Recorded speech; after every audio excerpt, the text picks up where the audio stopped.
In a time long past, in the land of Israel, God spoke to Jonah, son of Amittai, commanding him, "Go to the great city of Nineveh and proclaim against it, for their wickedness has come up before me."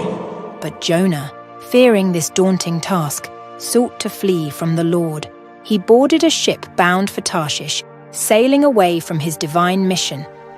As Jonah journeyed, a mighty storm arose, threatening to break the ship asunder. The sailors, fearing for their lives, cast lots to find the cause of this tempest. The lot fell upon Jonah, who confessed that he was fleeing from the Lord. With heavy hearts, the sailors threw Jonah into the raging sea, and immediately the storm calmed, leaving the sailors in awe of the Lord's power. Jonah, sinking into the depths, was swallowed by a great fish prepared by the Lord. For 3 days and nights, Jonah prayed from within the fish, repenting for his disobedience. Hearing his prayers, the Lord commanded the fish, and it vomited Jonah onto dry land. Once more, God commanded Jonah, "Go to Nineveh and deliver my message." This time, Jonah obeyed, entering the city to proclaim, 40 more days and Nineveh will be overthrown. The people of Nineveh, from the greatest to the least, believed God's warning. They donned sackcloth, fasted, and repented for their evil ways, hoping for the Lord's mercy. Seeing their genuine repentance, God relented from the disaster he had promised, sparing the city. Jonah, however, was displeased and angry, struggling to understand God's compassion for the repentant city. In a lesson of mercy and forgiveness, God taught Jonah about the value of compassion, showing him that divine love and mercy extend beyond the borders of Israel, embracing all of creation. As the sun set over Nineveh, Jonah pondered God's lessons, a changed man, understanding now that mercy triumphs over judgment and that the Lord's love knows no bounds.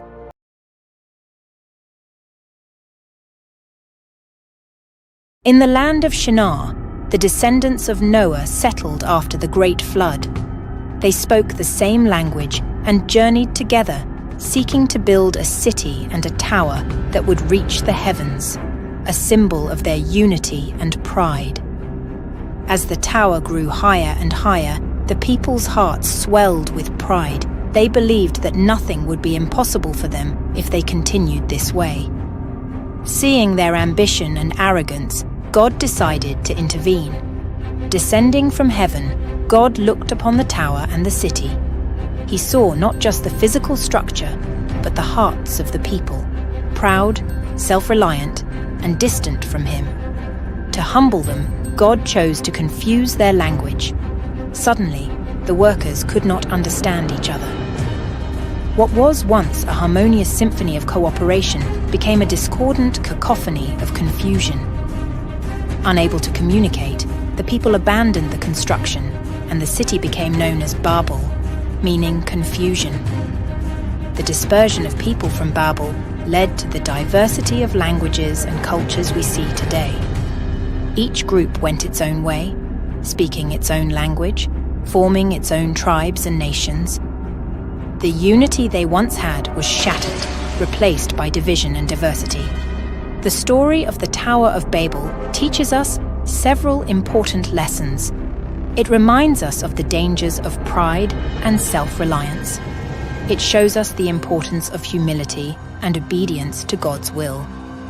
It also demonstrates the power of God to disrupt our plans and redirect our paths according to His purpose.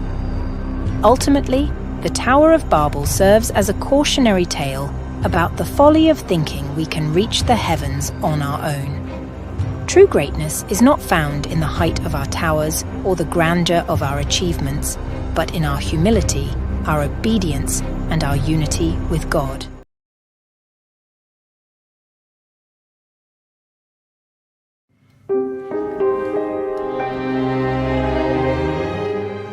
Now Adam knew Eve his wife, and she conceived and bore Cain, and said, I have acquired a man from the Lord.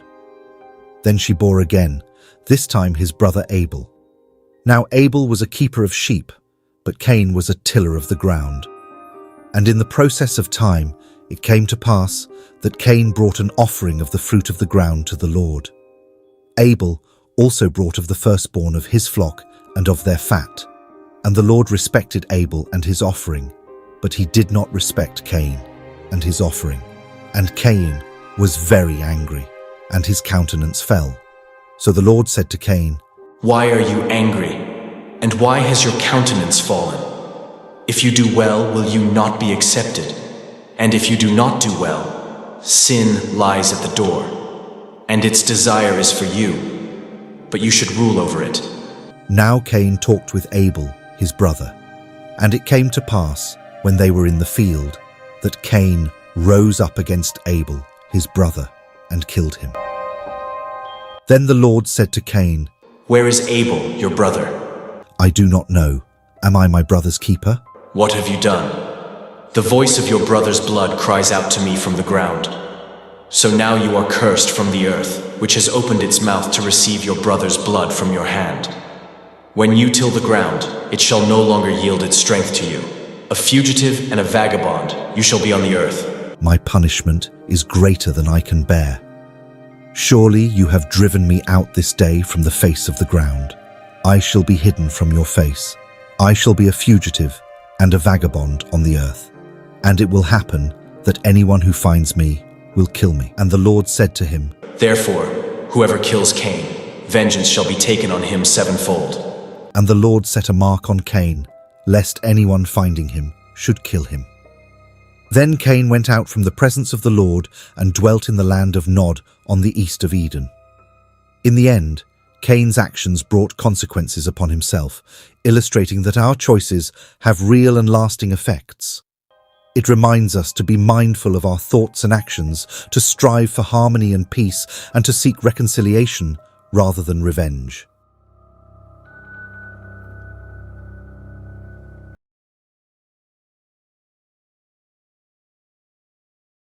In the days of old, when the earth was young and life was new, a great wickedness spread across the land.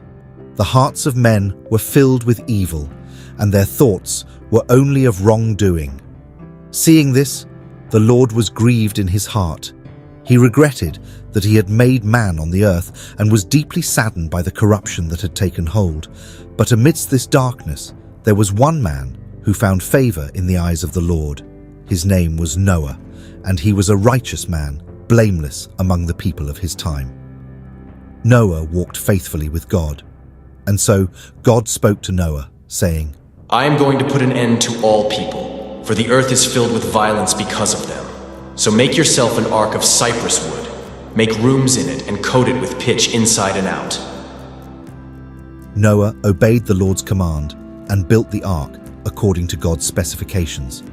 It was a massive vessel, capable of carrying Noah, his family, and 2 of every kind of animal, male and female, to preserve them during the coming flood. As Noah worked on the ark, he also preached to the people, warning them of the impending judgment and urging them to turn from their wicked ways. But the people paid no heed to his words, and they continued in their sinful ways. Then the day came when the heavens opened and the rains began to fall. For 40 days and 40 nights, the earth was covered in water, and all living things outside the ark perished. But inside the ark, Noah and his family were safe, along with the animals that God had brought to them. The waters prevailed on the earth 150 days. After the great flood, Noah sent out a raven and then a dove to find dry land. The raven flew back and forth until the waters had dried up, but the dove returned because it found no place to rest. After waiting a week, Noah again sent out the dove, and it returned with an olive leaf, indicating that the waters had receded. He waited another week and sent the dove out again, and it did not return, signaling that the earth was dry. After the floodwaters receded, the ark came to rest on the mountains of Ararat, and God made a covenant with Noah, promising never again to destroy all life on earth with a flood. He set a rainbow in the sky as a sign of this covenant, a reminder of his mercy and grace. And so, Noah and his family, together 8 in number, emerged from the ark, and the earth was made new once more. It was a fresh beginning, a chance for humanity to start afresh and walk in righteousness before the Lord. I will never again curse the ground for man's sake, although the imagination of man's heart is evil from his youth. Nor will I again destroy every living thing as I have done. While the earth remains, seedtime and harvest, cold and heat, winter and summer, and day and night shall not cease. Thanks for watching. Please subscribe, like, and share.